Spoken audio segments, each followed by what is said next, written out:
성경 말씀은 요한복음 21장입니다. 요한복음 21장 15절에서 23절 말씀입니다.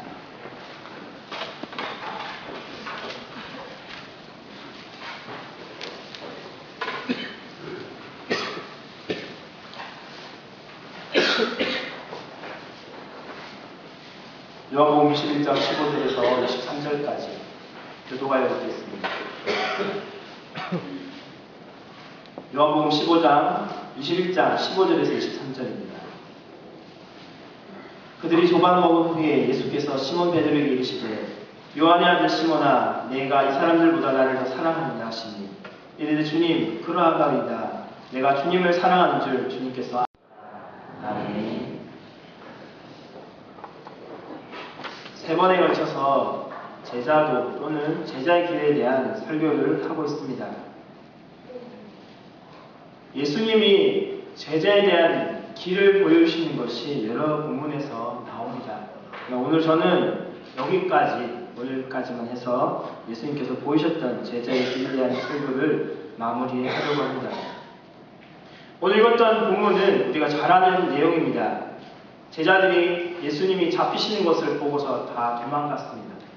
그리고 예수님이 부활하셨다는 소식을 들었지만 그들은 자신이 원래 있었던 곳으로 돌아가서 자신의 원래 생업대로 하려고 나아갔던 때입니다.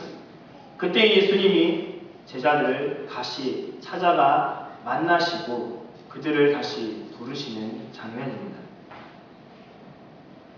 그런데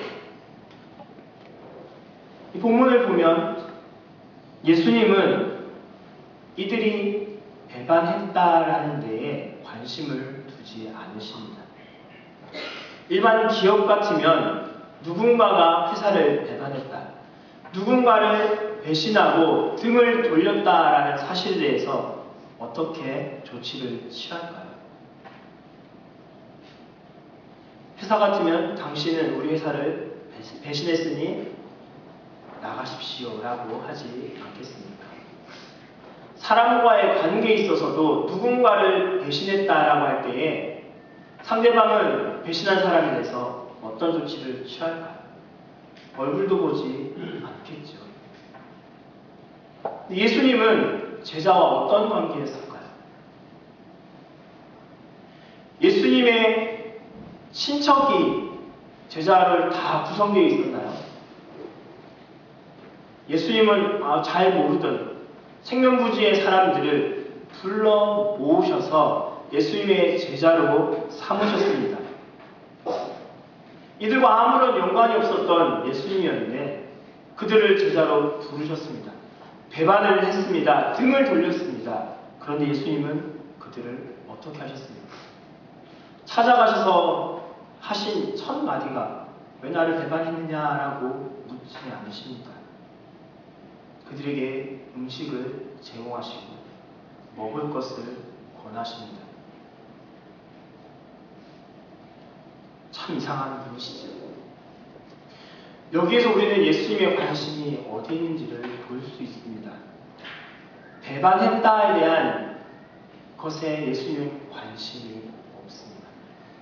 내가 이들을 사랑하기 때문에 예수님은 이들을 품고자 먼저 가셔서 음식을 준비하시고 고기를 잡고 돌아온 이들, 그리고 새벽녘에 나아가 고기를 잡았기 때문에 추워하는 이들 위에 불을 피워놓고 그들이 와서 몸을 녹이고 배고픈 배를 채울 수 있도록 준비해 두셨습니다.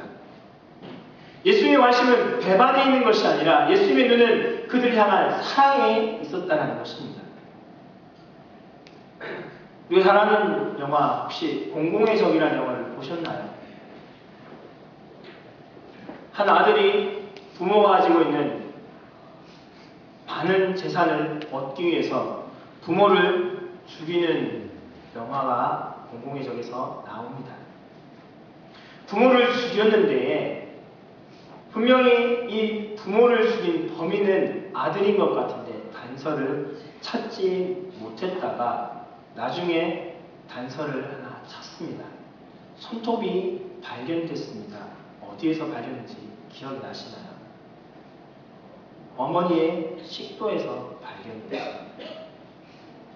자식이 자기를 죽인 것을 숨겨주기 위해 그 부모가 한 것은 무엇이냐면 손톱을 삼켜서 내 아들이 나를 죽였다는 것을 모르게 하려고 했다는 것입니다. 다른 사람 같았으면 어떻게 했을까요? 손톱을 아마 꼭 손에 쥐고 있지 않았을까요? 이거 꼭 보라고.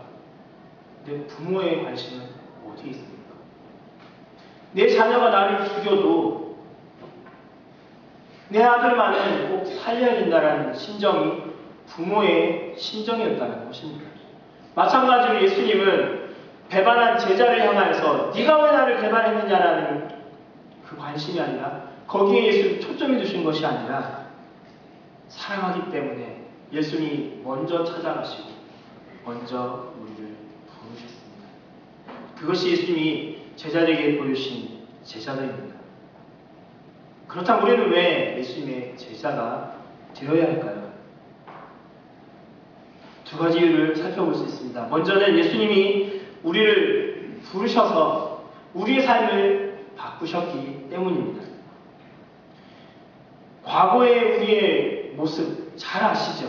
하나님과 원수, 진노의 자녀, 죄의 노예, 그것이 저와 여러분입니다. 그런데 예수님이 오셔서 우리를 부르신 순간, 우리를 아들로, 딸로, 제자로 부르셨을 때에 우리의 위치는, 우리의 신분은 바뀌었습니다. 특별히 베드로의 모습을 보면 그의 위치가 확연하게 바뀝니다.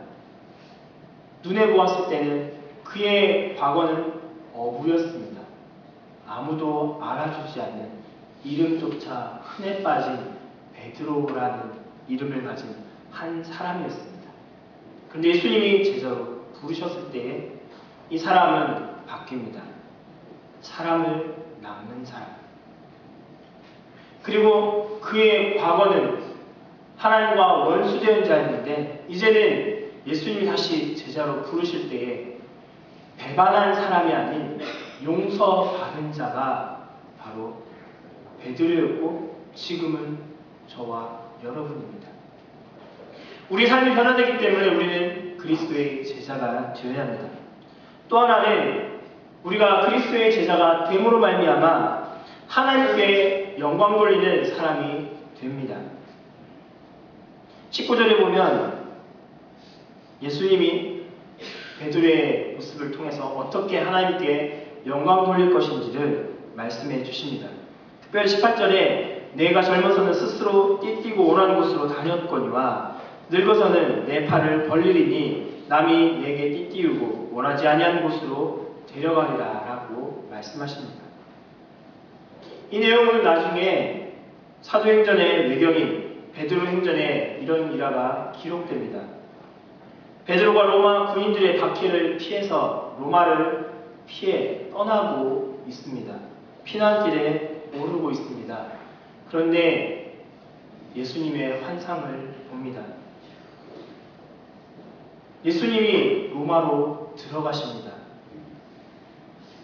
자기는 로마 군인을 피해서 로마를 떠나고 있는데 예수님은 다시 로마로 들어가고 계셨던 겁니다. 그래서 베드로가 예수님께 묻습니다. 주님 어디 가십니까? 우리가 잘 아는 영화 쿠어바디스 도미네, 주님 어디 가십니까? 라고 질문합니다. 그때 예수님은 베드로에게 말씀하십니다. 십자가에 다시 못 박히러 로마로 간다 라고 말씀하셨습니다. 아무도 로마로 들어와서 십자가에 못 박히지 아니려 하기에 내가 다시 가려고 한다라고 말씀하셨다는 겁니다. 그 이야기를 듣고서 다시 베드로가 로마로 향하였고, 그리고 우리가 잘 아는 일화처럼 베드로는 십자가에 거꾸로 매달려 순교했다라는 이러한 외경의 내용이 있습니다. 하나님께 어떻게 영광을 돌릴 것인지를 베드로를 통해 보여주었고, 베드로 또한 베드로후서 1장 4절에서 내가 죽게 갈 날이 얼마 남지 않았다라고, 이 육신의 장막을 떠날 날이 얼마 남지 않았음을 그 또한 알고서 말합니다. 결국 하나님께 영광 돌리는 자가 바로 제자의 길이라는 것입니다. 그래서 우리는 이 제자의 길을 따라가야 합니다. 이 제자들